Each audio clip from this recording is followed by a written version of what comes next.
Financially, we're pretty free. We're not obligated to come home and pay for our meals, or at least most meals. We're not required to buy a lot of things that if we're an adult we would have to. We don't have obligations like mortgages and financial obligations in that regard. And then also, like, familial wise, we don't have any sort of, we don't have kids and things like that that later down in our life might prevent us or hold us back from creating a venture. So now is kind of a ripe time to do it. And like a lot of this goes back to us being younger people, and especially as we go on, we realize that all these like incredible things we can learn now that are so invaluable for the future, that had we not really done this at this point in our lives, we feel like we'd be unprepared for future jobs, future things where if you don't have that kind of experience and if you don't have those skills, you're just going to be a fish out of water and you're going to be unprepared. So I think we still have so much to learn, and we've realized how much this has shown us how much we have to learn. But I think we're both incredibly glad that we got kind of a head start on it at this point in our lives. I think what we've learned now is beforehand there was kind of a curtain that was hiding what the creator side of the world is like. We as young people are just consuming the world, and we consume products, we'll consume music and other arts and movies. We'll consume in school by just learning lessons passively, just kind of studying and regurgitating information. And so this was a totally different side of the world that we had not experienced or seen before. So rather than being the ones kind of, we're in high school, we're told what to do exactly, when to do it, totally different in terms of time management, different in terms of creating something rather than consuming it. And so it was just a different side of the world, and as Hugh said, I think it's a head start.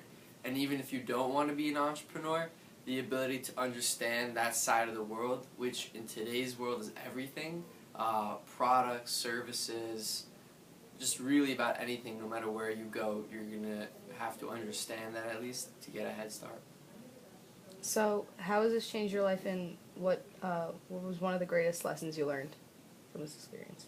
So for me, I think it's easy to say you learn how to work with people and doing anything, but I think that glosses over how complex and how difficult managing a group can be, even working with one other person can be.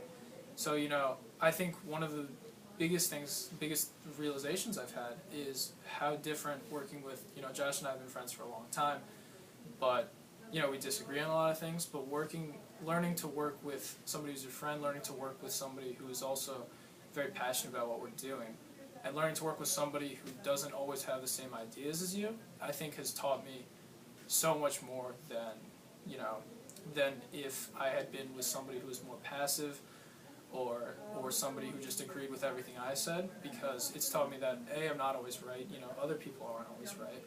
And that's okay, because we're all benefiting for the group. It's not about who's right. It's about what we can do to further what our organization wants to do. And in addition to working with him, leading groups of people at our drives outside of stores, just logistically showing them where to be, what to do, how to get there. And it's shown me what everybody else can learn, because we see all these kids and what they can benefit from. We see all these kids, they have the same things we did, so when they approach people at first, they're a little nervous and they don't really know what to say, but we can watch them grow and mature in the same way we have and we're still doing. So in addition to my personal growth, it's really shown me how much everybody else can benefit from doing something like this, and it showed me how much I have benefited and still can benefit. I would say the same thing as Hugh in regards to working with someone. I think much of your work is done individually, and if you look in the creator entrepreneur side of the world, you'd be hard pressed to find a company that was built on one person's efforts and labor even companies that have one founder, there were a lot of people there along the way to help that person build their company, their nonprofit, whatever it may be. And so I think that in school, a lot of your work is done individually. And at times, you may have, you may be working with a partner or a group in school on a project. But that doesn't even compare to working on a venture with a partner or partners. And that's exactly what this is. It's a long-term thing. It's not a 1 week or a 1 month group project. You're in it for the long haul. You're not getting a grade. You're not just putting your work out there for your classmates and eventually a teacher to decide, how well you did. You put it out there in society. You put it out there to people that you don't know and people that you do know. And people will judge you differently than in a classroom environment. Sometimes way harsher than when you've experienced it. That's, I think, opened us up to what the real world is really like. And I don't think we know the real world and it's full of repercussions, but I think we know it better than had we just stayed in the classroom setting. And so I think we had the ability to just get out at a younger age and kind of, I think, experience more what the world has to offer. And it's helped in every capacity possible. And that's kind of, and I think the stuff that I spoke to in that first question about learning just more about the world, that's definitely the broader theme. Yeah, great. And why is Lift Up Long Island's mission relevant to you, and why do you think it should be funded? So to me, when I think of, Josh was talking about learning in school and how it's very instructive, how they kind of tell you what to learn and then you regurgitate facts. And then you can contrast that with what we've been doing, where you kind of have to figure it out on your own. There's no deadlines, there's no homework, but it's basically what you set yourself out to do. So to me, Lift Up Long Island is kind of the best of both worlds there, because you offer that kind of instruction and that kind of guidance that is so beneficial when you're first starting out, because it lets you avoid making stupid mistakes, and it's so mentally important to be comfortable in what you're doing. But at the same time, it doesn't limit you in what you can do. So if you go to math class, you learn what they tell you to learn. But with something like Lift Up Long Island, they help you and set you up with what you need, but at the end of the day, it's up to you to go out and push your organization or push your venture into and create something. So, I think a lot of kids, and myself included, for a while, think that life kind of starts when you're 18, and that you gotta go through school first before you can do anything like create a venture. So, and I think because it's so ingrained in our minds to go to school, go to class, do your homework.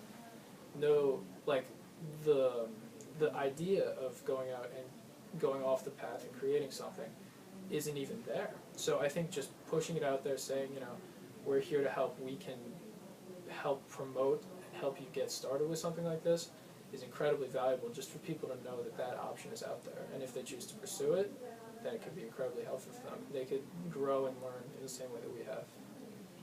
Yeah, you just mentioned a minute ago, 18th birthday today. So I thought it was a little ironic. I think that LULI is an amazing organization in what it wants to achieve. Hugh and I have experienced an entrepreneurial endeavor that, to us, we think is successful in what it's achieved and in what it's taught us. And if we had even achieved half the success in those regards, we would have learned an incredible amount. We would have helped a lot of people. And I think that that's what LULI wants to achieve.